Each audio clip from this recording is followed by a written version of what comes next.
So we had more than 500 videos sent to us. And some of the talents included a June Journey tattoo. We had songs, dance, acting, costumes, sewing, baking, you name it. People submitted it. And some of the stuff was just so cool. And of course, that's just a really great way to win a free trip to the UK, is to tattoo your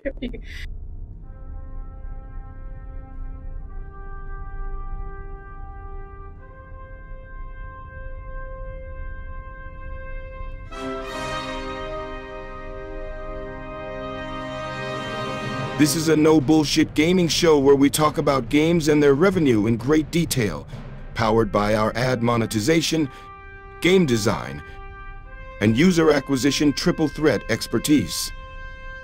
Welcome to the 2.5 Gamers, the unfiltered truth served with a side of giggles.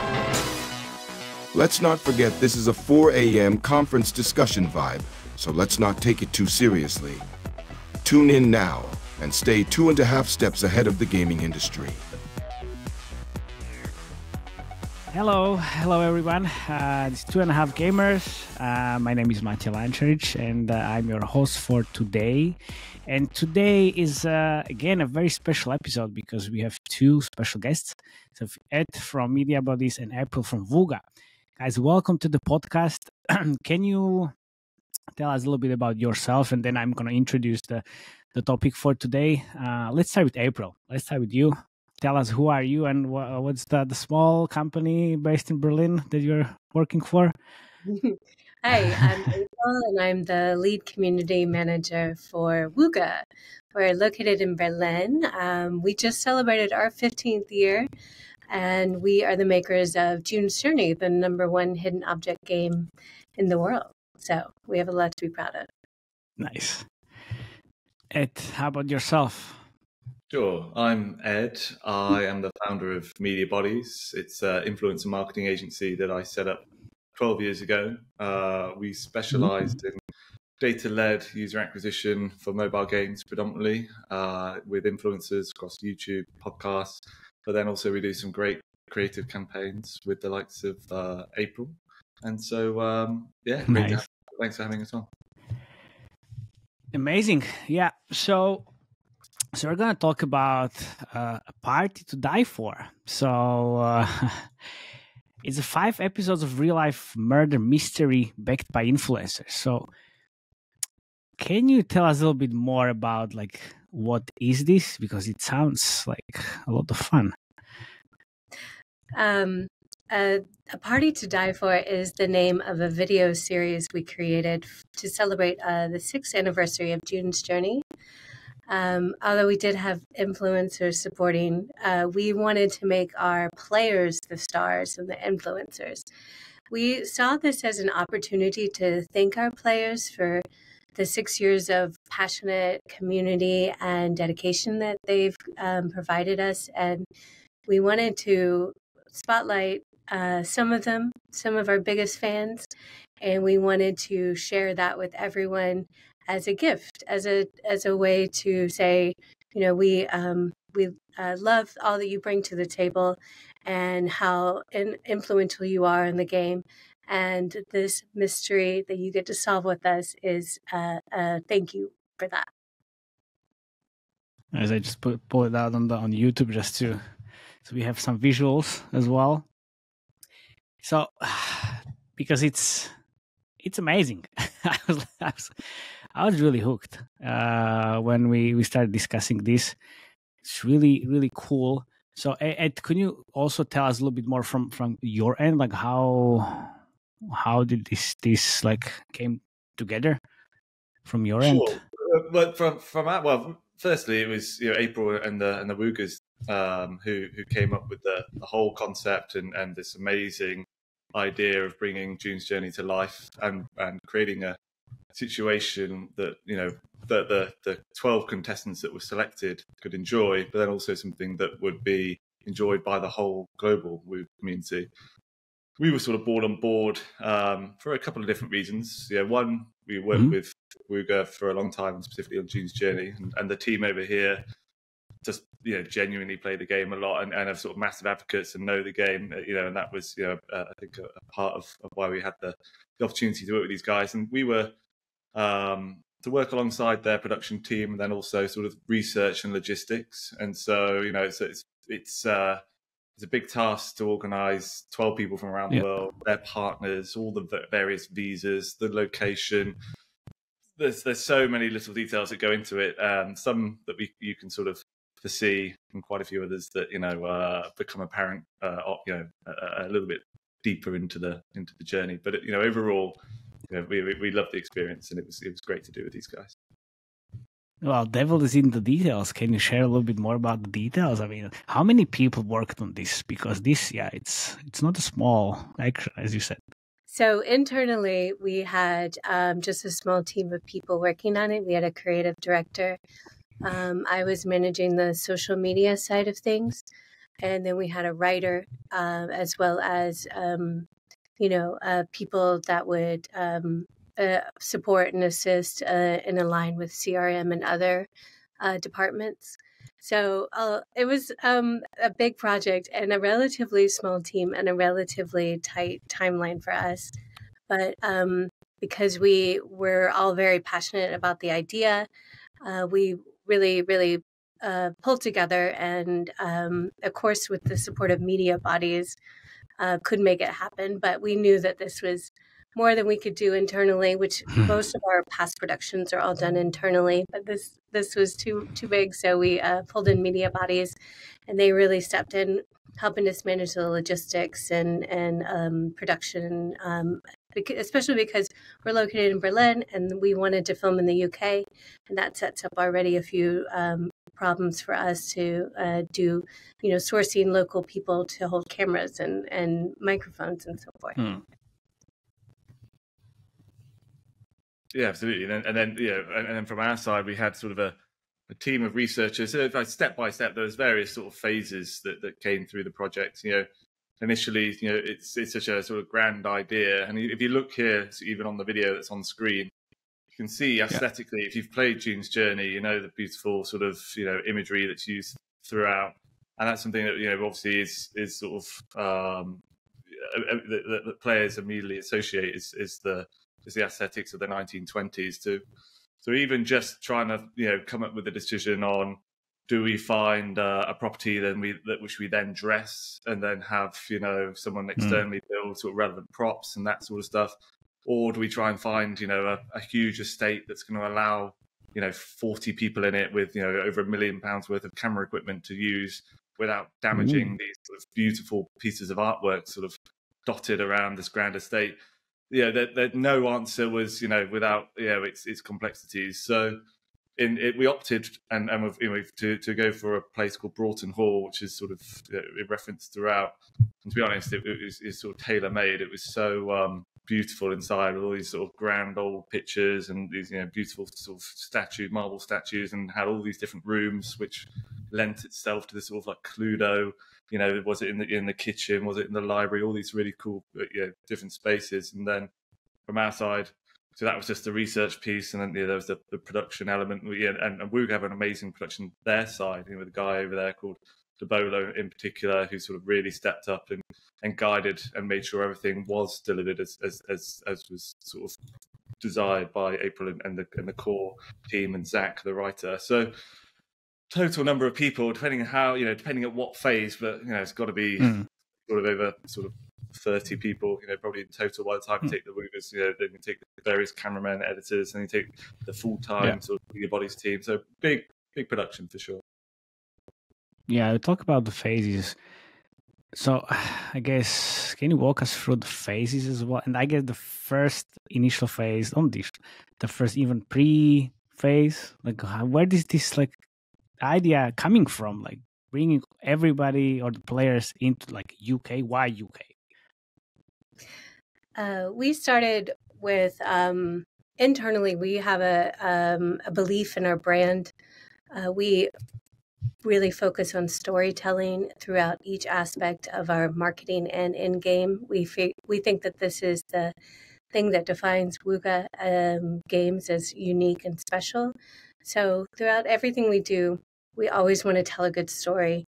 And from that, we also wanted to start incorporating our game into aspects of players' general lives.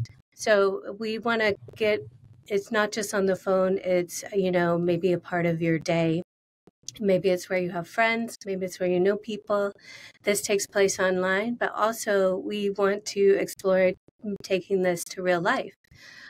So something that we do is we support events and parties. And through this, we can sort of bring people to life and have them meet and become friends in real life. So taking from this initiative and this belief in our brand, we thought that it would be a great way to give back is to take some of our biggest fans and bring them together so that they can really, truly get to know each other, and then share them as well with everyone on social media. So combining that with our love of storytelling, it was a pretty easy decision that we wanted to do a live action murder mystery, which is sort of how we pictured this, with our players being the detectives, because that's another thing is that we really, really know our players. We know what they like, and they like to solve a good mystery. So we wanted to give them that. Nice. So, anything more about the actual phases after? Or another question: were you also involved in the ideation process? From our side, April was the source of the idea and really the architect of the whole thing. So that is credit to her and the Wooga guys. We brought in a couple of sort of third party people. There was a lovely lady called Liz that who had a very specific skill set of how to build puzzles that were referenced by the writers, and so in terms of elements that sort of supported their vision, that's sort of where we sort of stepped it in and helped out and finding those sort of specific skill sets and how to take what was a piece of written idea and also make it 5 episodes. It's quite long to sort of keep people engaged and want to watch that episode. But genuinely, I really liked it just as a standalone piece, and obviously hundreds of thousands of others did. And so having that storyline also visually engaging from episode to episode with these great cliffhangers is another huge task in which April and then Zach, a very talented writer from their side, had a big piece, a big hand in. Yeah, in April, then the question back to you, involving players as well in the ideation phase. Are you talking to them? No, but this is not the first time we've met with our players and brought them to meet with us and sort of play games with them, I guess, is our idea. So although we did not, we're not able to expose any of the mystery or any of the idea beforehand, we did sort of have some past experience, and just listening to our players online and knowing them really well really guided us. But in order to find our 12 biggest players to invite to Broughton Hall, we had to have a contest where we asked them to film a video of them doing their hidden talent, is what we called it, for our hidden up. So we had more than 500 videos sent to us. And some of the talents included a June's Journey tattoo. We had songs, dance, acting, costumes, sewing, baking, you name it. People submitted it. And some of the stuff was just so cool. And of course, that's just a really great way to win a free trip to the UK, is to tattoo yourself with June's Journey. So we absolutely were able to pick out people that we felt like really knew the game, that were really, really good on camera, and that were really ready to dive into the mystery. And that was sort of our assurance that we could make this mystery happen. Yeah, nice. So Ed, again, the phases. Tell us a little bit more about the phases you mentioned in the previous. Let's I'll leave that to that, and then April, you can comment afterwards as well. So in terms of the phases, I think there was we popped over to see the guys over in their Berlin offices. A few of us flew out there, which is important throughout the beginning. I think the first phase was what April sort of just talked through there, choosing contestants, and they had. We saw the videos, and which was great also from our side. So we saw sort of the profile of the people that were going to be chosen, really broad spectrum of sort of talents available. Then it was going into what type of content they wanted to produce. Was it something cinematic, reality TV? Was it, what was that sort of feeling that they wanted to sort of give to those end users, those end viewers? And we opted for a more sort of reality TV kind of feel to it, which I think worked really well. And then there's phases that I think you definitely ask April on, because we didn't have any idea, but which is the I don't know how long all the acting took, for example, because which I'm sure that must have been a big phase. And then we were talking about the specific cameras, so we had a production through our side, and then we're working alongside the internal people at Wooga to decide how many cameramen, what sort of setup that we needed, on the recce of the building. Huge estate. We need to have cables running through all of these rooms that had millions of pounds worth of art everywhere that we couldn't obviously damage. We obviously had insurance, but that's not the point. And so there was let's go in there, cause chaos. I think that would be not very well received.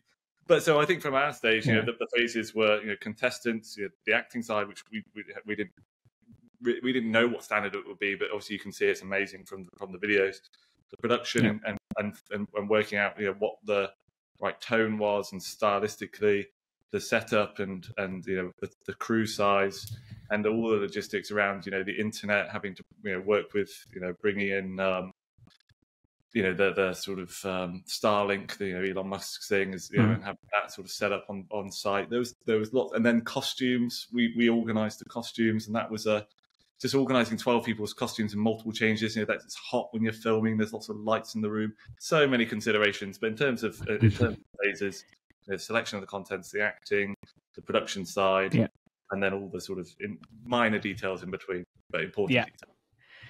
Yeah, April, from your end, it was most probably a little bit different stages, right? But Ed did bring up a lot of the stages for us. We started in April with, we always celebrate our anniversary with a big community event. And in the past, we've done video series, and in the past, we've done contests and so forth. So this was sort of in our wheelhouse, and we knew that October 5th was our hard deadline that way. So then in April, we did the pitch, and had to line up all the support and budget that we needed.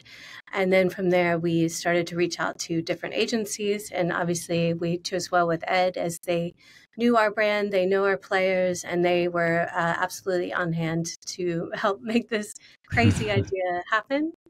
I think for us internally, one of the biggest questions was where are we going to do this? And we did throw out, potentially renting places here in Germany, which would have been easier for us, or France, or other Italy, but we landed on the UK because obviously the stately manners are just such a cozy mystery vibe. It's very Agatha Christie and all that. So but even still, if we did not find the right place, it would not have been as nice of experience for our players.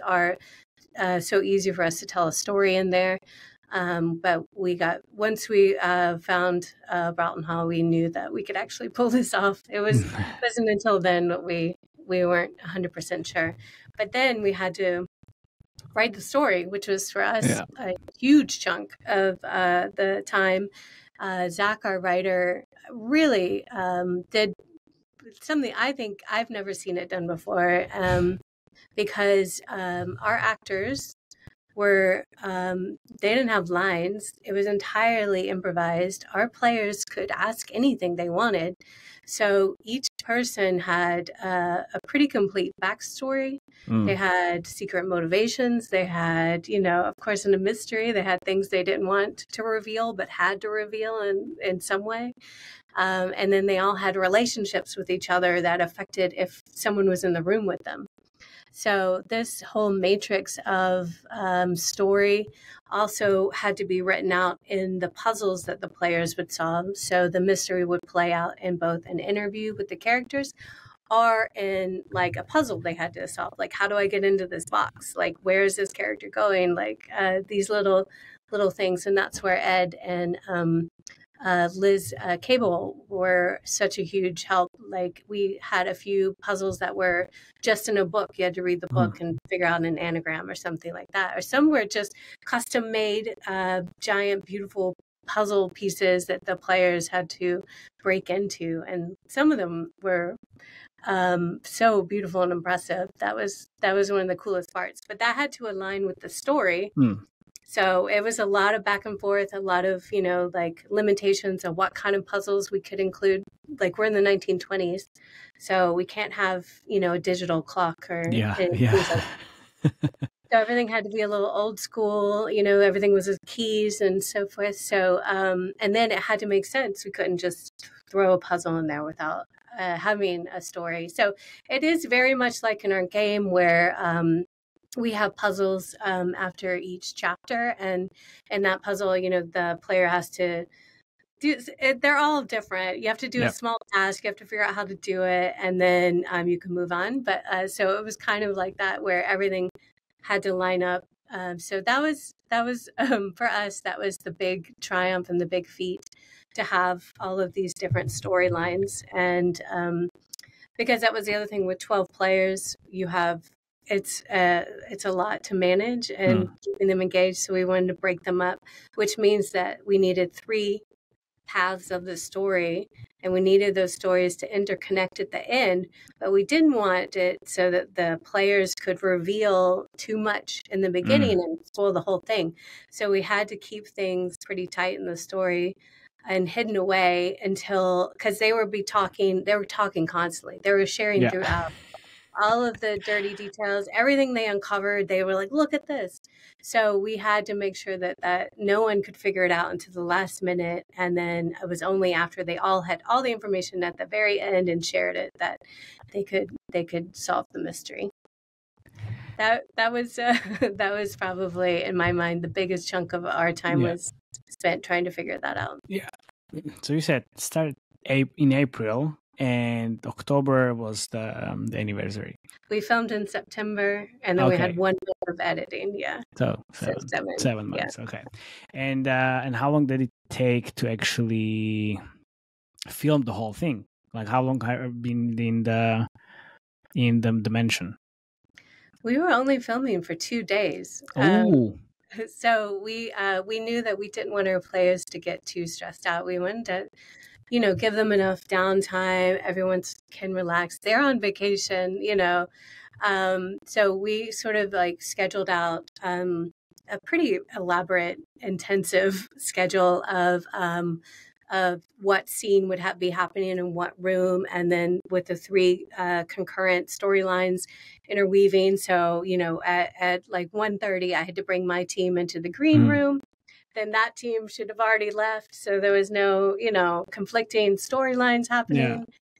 So this was also a monumental feat of production that Ed's team really helped us out on.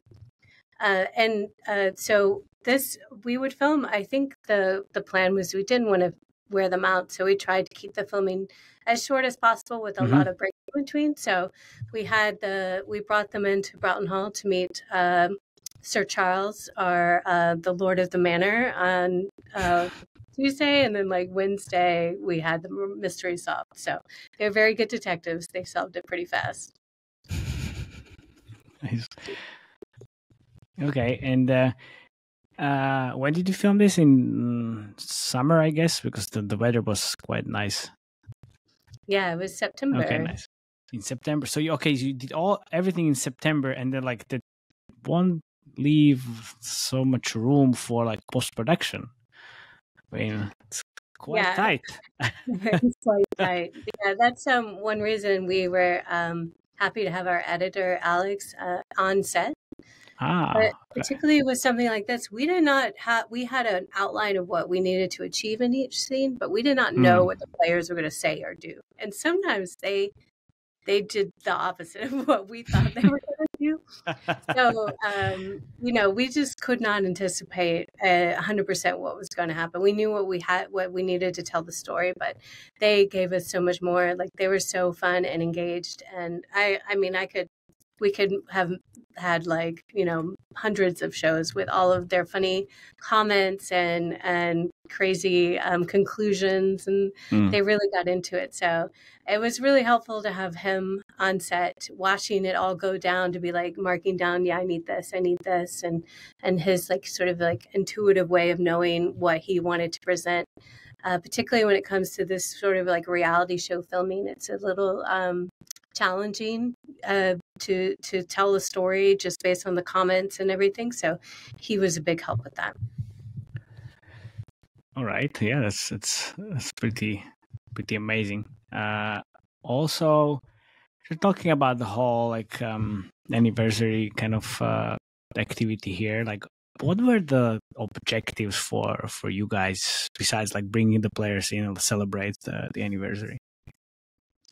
Well, we mostly wanted to test the reaches of our ability on social media.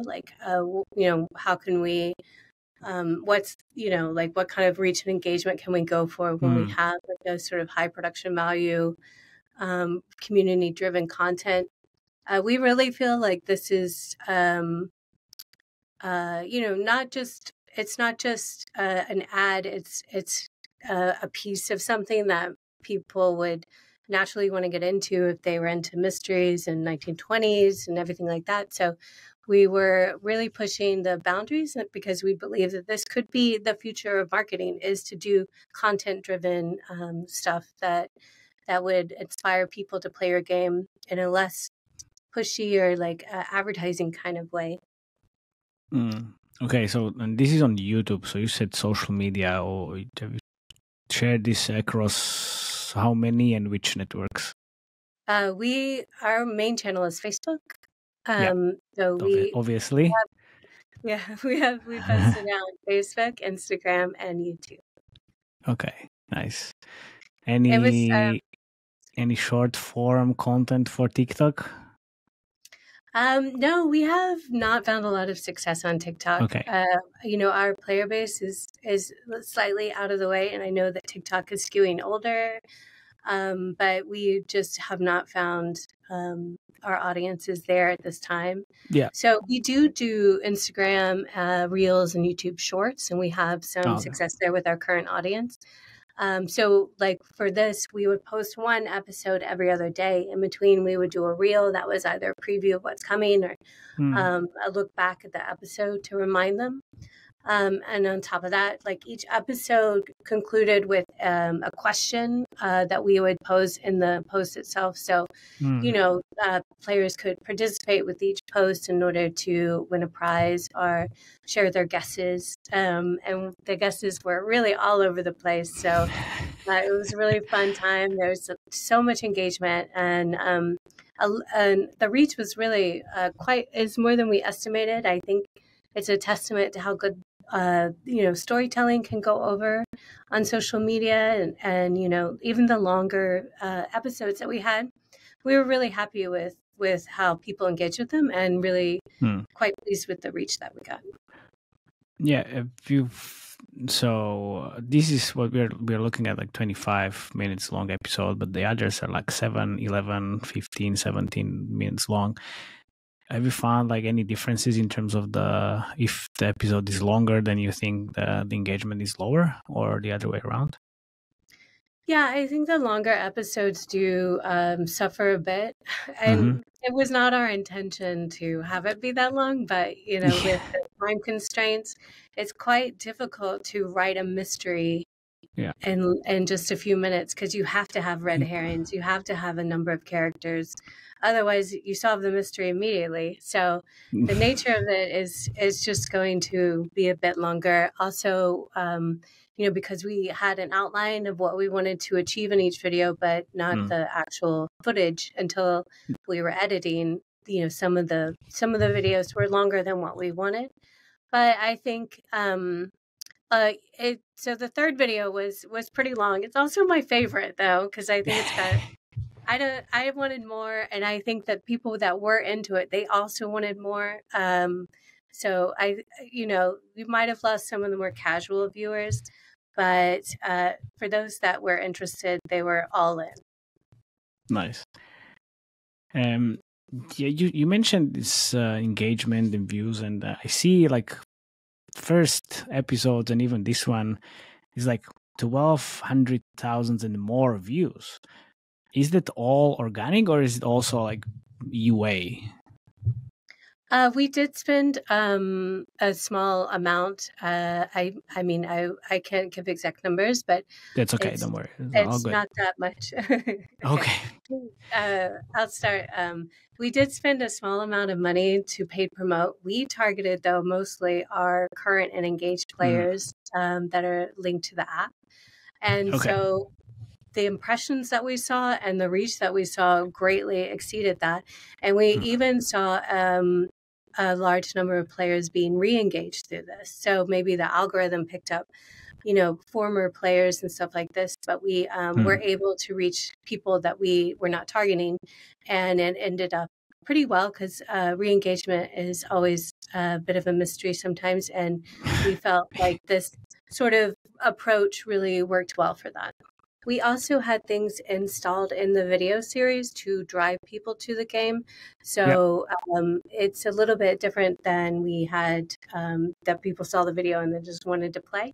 But in the videos themselves, we had QR codes. It was just in the frame. Nice. Yeah. And they provided little gifts for eagle-eyed players. So the idea was they were sort of hidden in there, and only if you're a good detective will you spot them.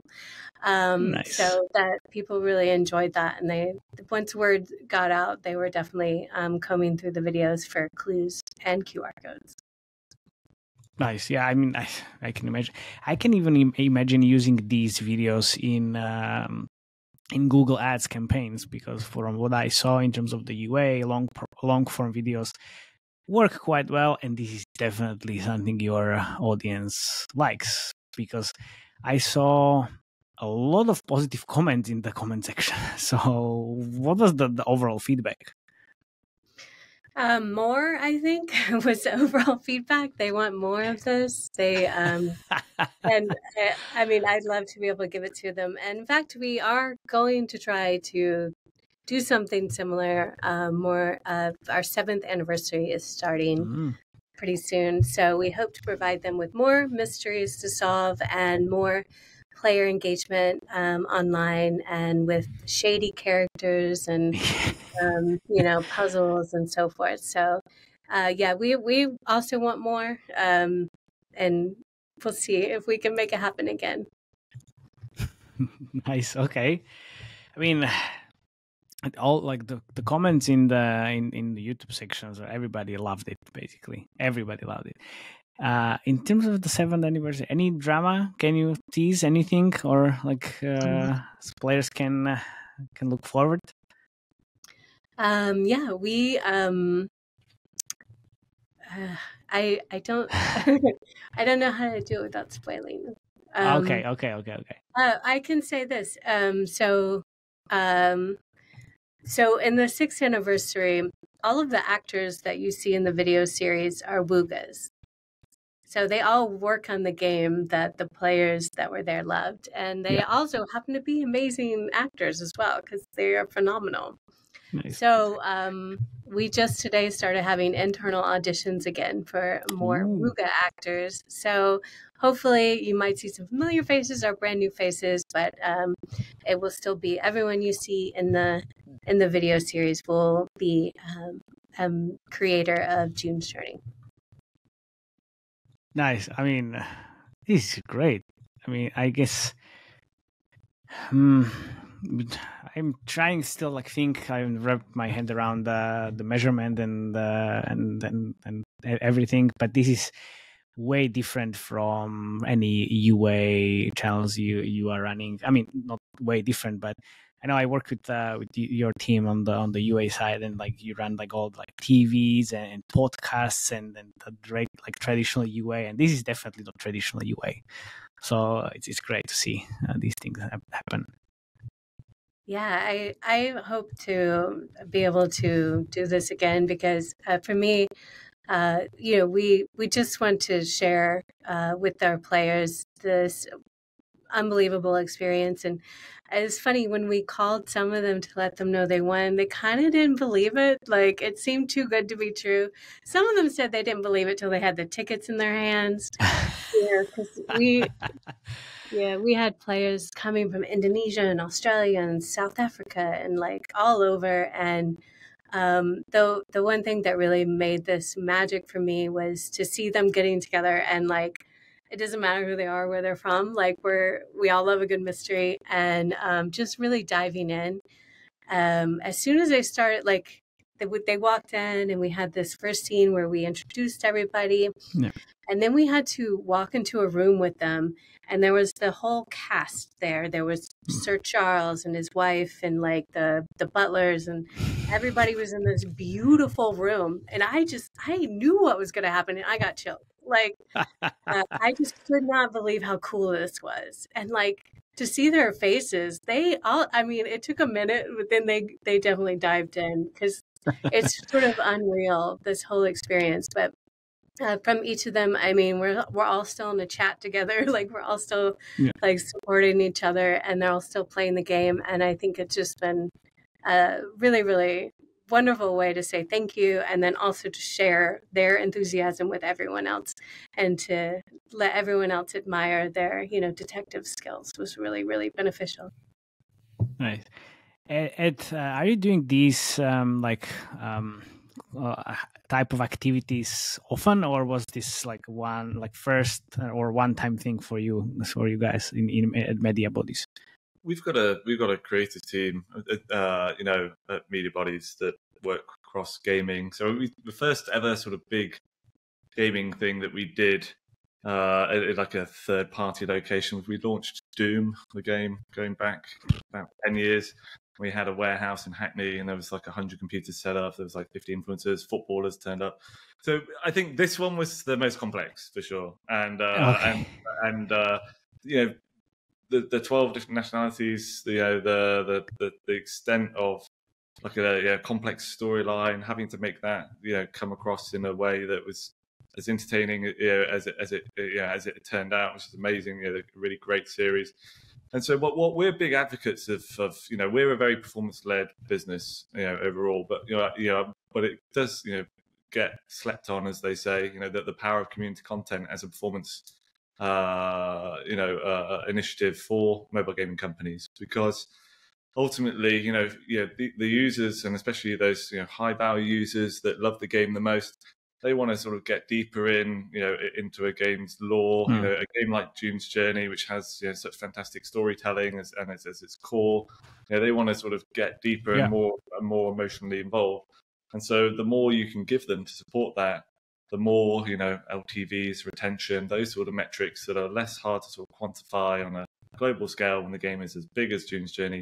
But ultimately, that's going to have an impact on advocacy across, especially when you've got millions of views across these different platforms. So we see from us as an agency, this is like a crucial part that all mobile gaming companies should be aspiring to. This being sort of right at the very, very top in terms of quality and sort of and finished product and ideation.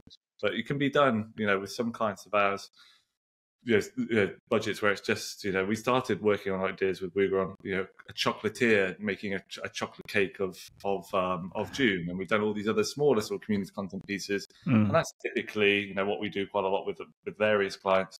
But these sort of grander ideas are amazing if the client comes on board. But really, we've never, not the same on the call, April. We've never seen something like this in mobile gaming ever, or I can't think of another industry, and that's why this campaign got recognition at major global awards as well.